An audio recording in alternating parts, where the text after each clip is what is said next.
How are you today? How are you doing? Welcome again, my students, to Kings and Queens accounting class.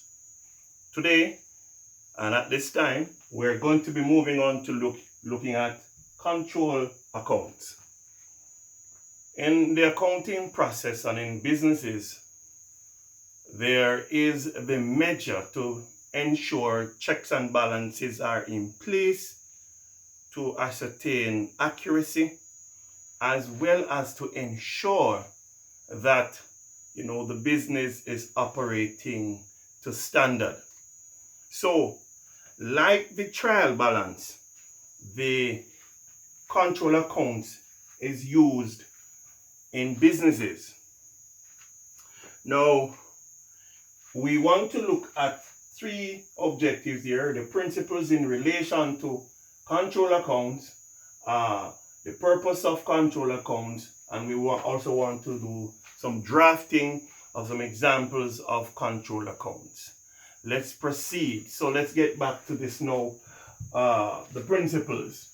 Now, control accounts is done in the double entry format, and businesses maintain their control accounts in the general ledger.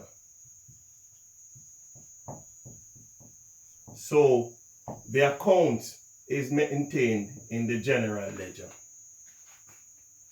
Now, the other point to note is that the control account, yes, pulls information from the other books of original entry or the other journals.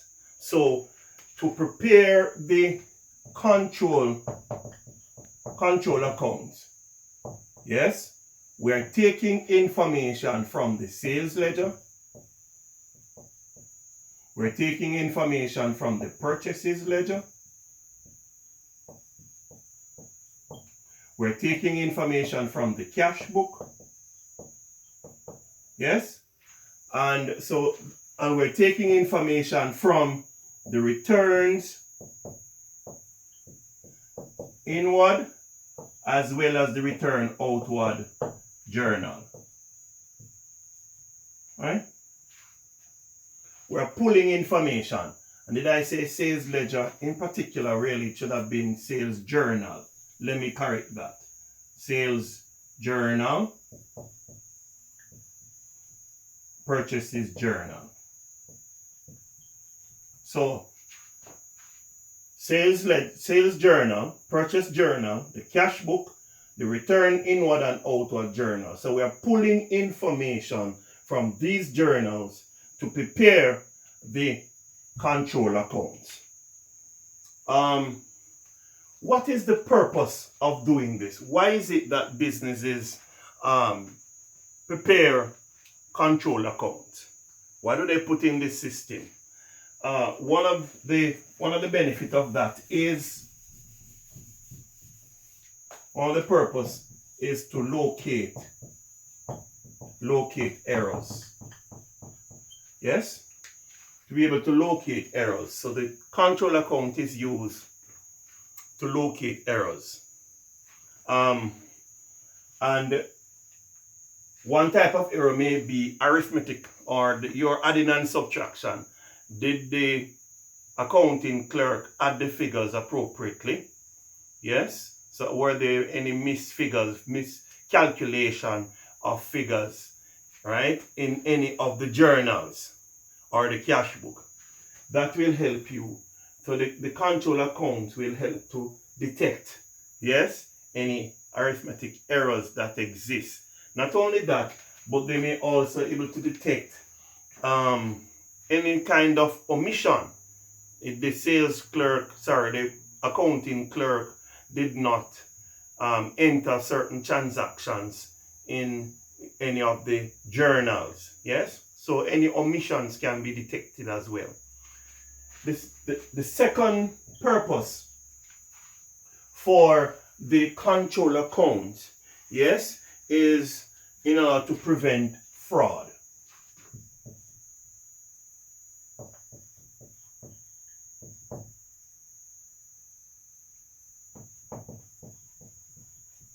prevent fraud. Now, what that is saying here is because the control account is most times in the organization is managed by a senior accounting personnel. Yes, they supervise it. They supervise other clerks who are performing the entry, the journal entries, etc. So the control account is monitored and done by a senior personnel. By that, they will be able to detect, yes, any likely foul play, any embezzlement of funds by any cashier or clerk. All right, so it helps to prevent fraud. The third reason or purpose here is based on information management.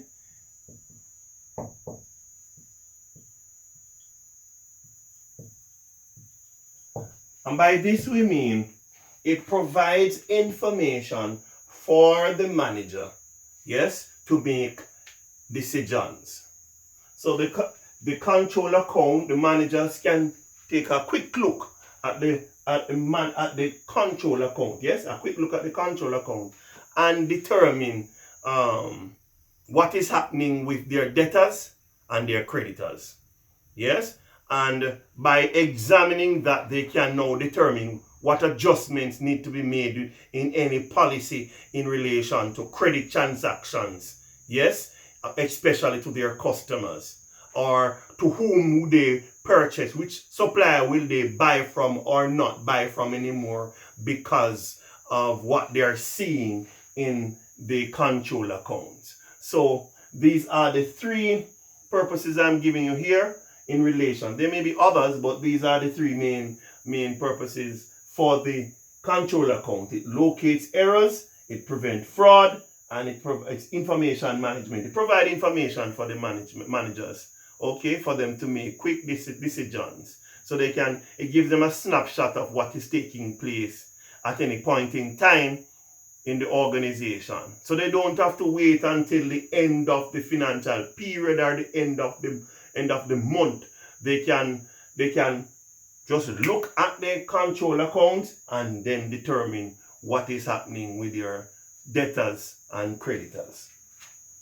Okay, now that we have established that, I want to move now to indicate to you that there are two types of control accounts open. One in respect of the sales ledger control, right? And the sales ledger control is also called, may also be referred to as the debtors control. And number two, the purchases ledger control.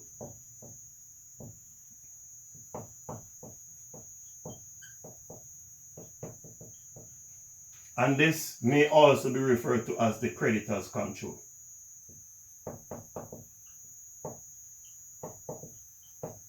All right. So these are the two types of control systems or accounts that are maintained in the business: the sales ledger control and the purchases ledger control. Now allow me to go a little bit more in detail with the sales ledger, and then we'll move to the purchases ledger. So the sales ledger control account.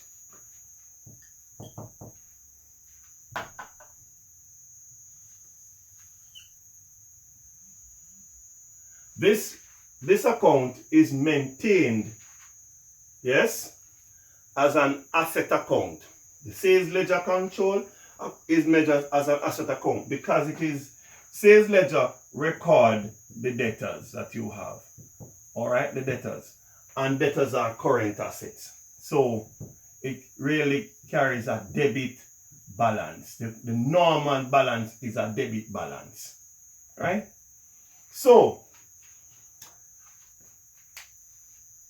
This is the debit side, this is the credit side. So when we are carrying over our total debtors from the previous period, it will be here, our opening balance. So our balance brought forward will be here. That is referring to the total debtors. This is representing our total debtors coming from the previous period, right? When we sell goods on credit, then we're increasing our debt. Again, let me point out that this ledger says that a control deals with the indebtedness of the business in terms of the customers. So what is the level of debtors that we have? And so, as I said earlier, the balance brought forward represents the amount of debtors we have coming from the previous period. Now, when we sell more goods on credit, then we're going to increase the debt. So we have credit sales, right? And the journal we pick up credit sales from is referred to as the sales journal, right? That's where we pick up the total credit sales from. All right. So it be recorded on the debit side. Now, anything that decreases our debt, anything that decreases the debtors, anything that decreases the amount of debtors that we have, all right, or what we also call accounts receivable, will be credited. So to decrease the amount of debtors that we have, we're going to credit. So what are those items that will decrease the amount of debtors that we have? One, if they pay us by cash or by check, then that will decrease the amount of debtors we have. If our credit customers pay us by cash or check, then it is reducing the amount of debt, the amount of customers we have out there owing us. So that's the first one. Secondly, if goods have been returned into us, yes, that is going to reduce our debtors. Let me explain. So you sold some goods for $200, yes, and so the customer is supposed to pay you $200, yes, and then they return and say $20 worth of the good is spoiled. So no longer are they owing you for $200, they're owing you for $180. So this return inward would reduce the amount of debt. Hence, it is credited. All right. The next item that we can refer to is our discount allowed. Right? Now, how is discount reducing the debt? Let's go back to this very same little idea I have here. We're sold the customer the goods. Yes, so this is the credit sales. For $200, yes, the return inward, they return $20 worth that it is not good. So now they are owing us $180. We say to them, if you come to pay us within, let us say, a week time, we'll give you 10% discount. So if the person comes before that time, then we are going to give him the 10%. The 10% would have been what now? 18. Good. So the 18, what they will reduce what they would actually pay us. So it is reducing the amount of debt. So what they would be paying us is, right? It is 2. This is going to be 7. That's going to be 6. So they actually would be paying us $162. So the discount allowed would also decrease the amount of debt. Okay? That's why it's on the credit side. Let's go to the next item that is likely to be here. So we have bad debt. Right? Now, how does bad debt decrease the amount of debt? Because if we had a situation where somebody is a credit customer and owed us $150, yes, they owed us $150, we could not collect the money from them. Therefore, because we could not collect it, it is, and we write it off, yes, and we have written it off, it means that it is reducing the amount of debt that really exists on our books. All right? So bad debt is decreasing our debt. There's another item that I'd like us to bear in mind, and that is what is referred to as set off. Now, set off is where there is a cancelling out between our sales ledger and our purchases ledger. Let me give you an example. Let us say that we bought some goods from business X. Yes, cost $100. All right, and then business X. So this is where we are buying. So we buy this. We're buying this. Then we are selling business X goods or product valuing $250.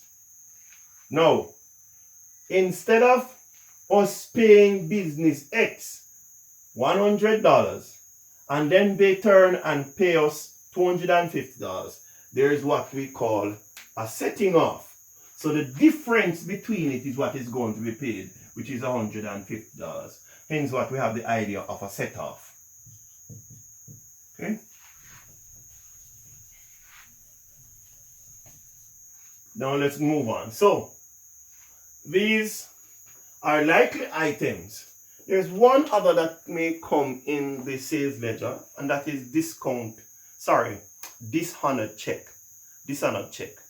And dishonored check may be a situation where our customers, yes, our customers have paid us for goods that we have sold to them on credit. And once they have paid us, it would have reduced the debt. So it would be a part of this, it would have reduced the debt. But then the bank sends back that check because to us and indicate that that check is dishonored or it is not good. Then it is going to bring back the debt.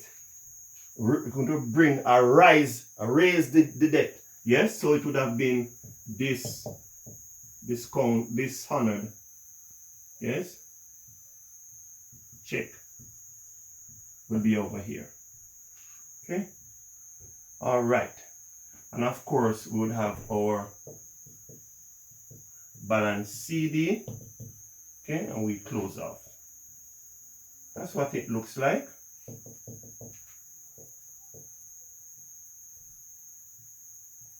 And you know, once you have a balance CD, it must never be left like this. Once a CD must become a BD down the bottom here.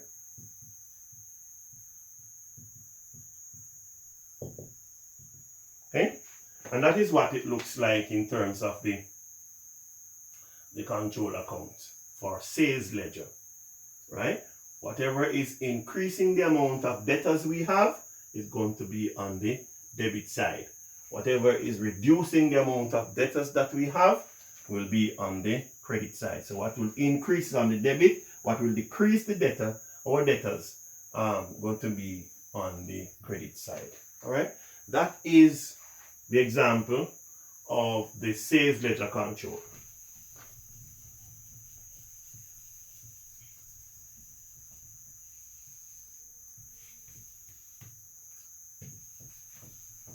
Okay, so now let's deal with the purchases ledger control. And this is the opposite to the sales ledger control. So this is dealing with what? Our creditors, right? And creditors are current liability liability carry credit balance, so the opening balances are going to be on the credit side. And I want to say the normal balance. Okay? So the amount of indebted, the creditors that we have coming from the previous period would have been on the credit side. Okay? Right? When we buy goods on credit from our suppliers, it will increase the amount of creditors we have, and so it's going to be on this side, which is our credit purchases. Okay? What is it that decreases the level of creditors that we have? Will be on the debit side. So if we have paid our suppliers or our creditors, it would decrease it. So cash / bank would decrease the amount of creditors that we have or debt that we owe to our suppliers. Again, discount received, and this is where now they have given us a reduction because we are making prompt or quick payment. All right, so it is reducing the amount. Returns outward, yes, that again is reducing the creditors, level of creditors that we have. And of course, I spoke about this a while ago, our set off. Alright? So these are likely items in the purchases ledger control. Right? So these items are showing that we are reducing the amount of creditors that we have in the business. Right? And over here is indicating the amount that exists that are increasing the amount of creditors. Now our balance will be here. Balance carry down.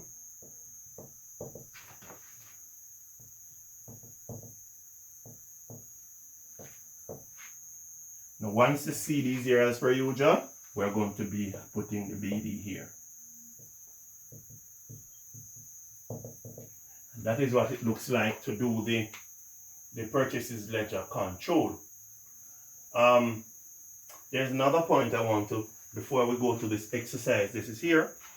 There's another point I want to raise with you, and that is, you would recall when we started this lesson that I indicated that one of the purpose of the control account is to identify or locate errors. There are sometimes by producing or preparing the control accounts, we identify errors. And so you will find that there is what I refer to as the abnormal balance.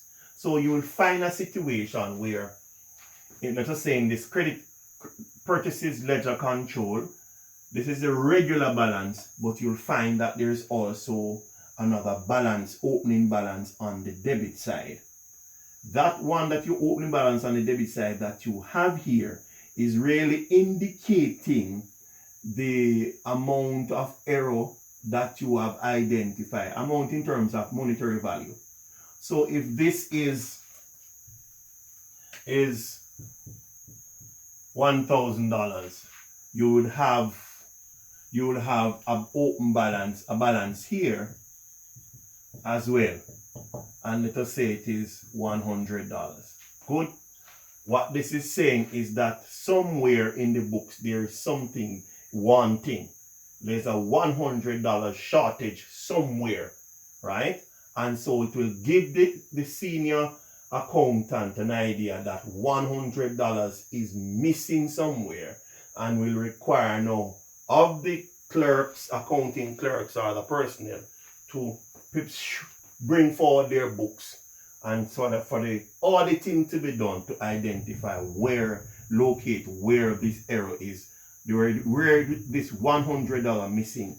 Yes, so that is the intention in respect of the abnormal, I call it the abnormal balance, or this represents the error that they have identified. There's an amount of $100 that they have recognized not fitting. Something is wrong. Something is missing value in $100. That is how in many organizations they're able to identify when fraud is taking place.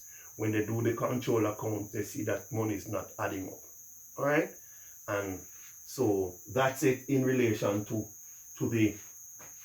the examples. I am now going to be showing you and working out this actual question right here. I'm going to erase here to give me some more space. All right?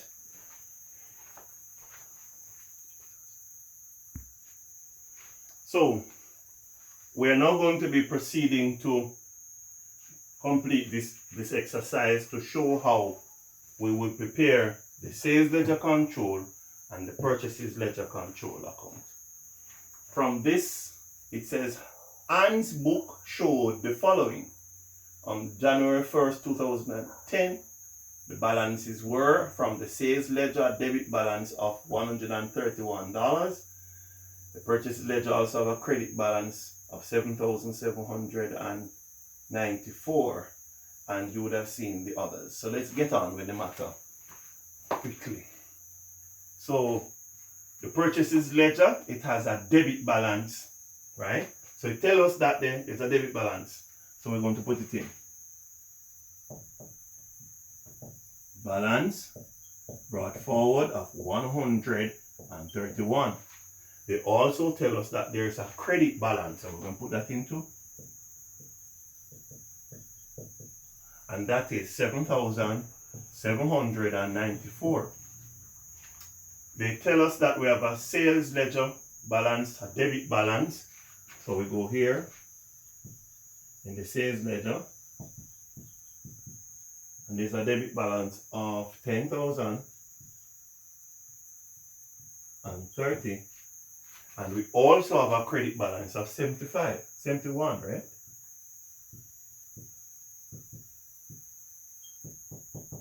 Of 71.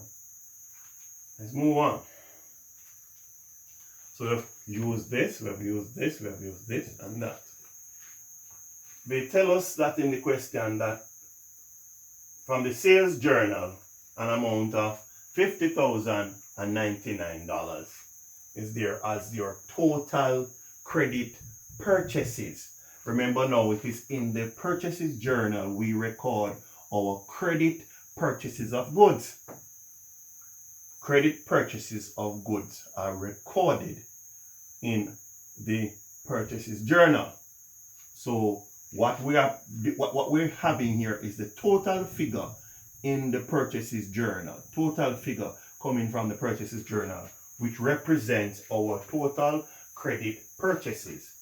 And so we're going to record credit purchases, and that is 50,099. They tell us that return out to a journal. Return out to a journal relates to our purchases ledger, right? So that is reducing the amount of our creditors figure. So we come here and record return out, and that is 669. Sales journal, and the sales journal is recording information for your credit sales. So our credit sales going to be on our debit side, credit sales, and the amount is 79,660. That is 79,660. Discount allowed. Which of the journals, which of the control going to discount allowed? The sales ledger controller, discount allowed, and it is reducing the debt. So we're going to write it here, discount allowed, and that is 2,910. Discount received, Discount received reducing our creditors figure. So we're going to have it here. Discount received, and that figure is 1,843. Right? Checks paid to suppliers. Checks paid to suppliers, and that is dealing with our purchases ledger. Once it is saying suppliers, it has to do with our creditors, right? So it's going to be your purchases ledger. So checks paid to suppliers is going to reduce the amount of creditors we have. So we're going to have bank, and that is 46,765. Checks received from customers comes to the sales ledger. We're receiving money from our customers, credit customers, so it's reducing the amount of debt. So we have bank, and the amount is 69,050. Returns inward, that will be in our sales ledger control, that is here. Turn inward, and that is 1,578. Bad debt also here, and the bad debt figure is 408. And our last item is the sales ledger set off to the purchases ledger. So we're going to have set off here, and that amount is 543. We'll also have it here, set off 543. All right, now that we have entered all the information, we are to make the calculation and then to balance. So let's do the math in the calculation for these items, both these control accounts.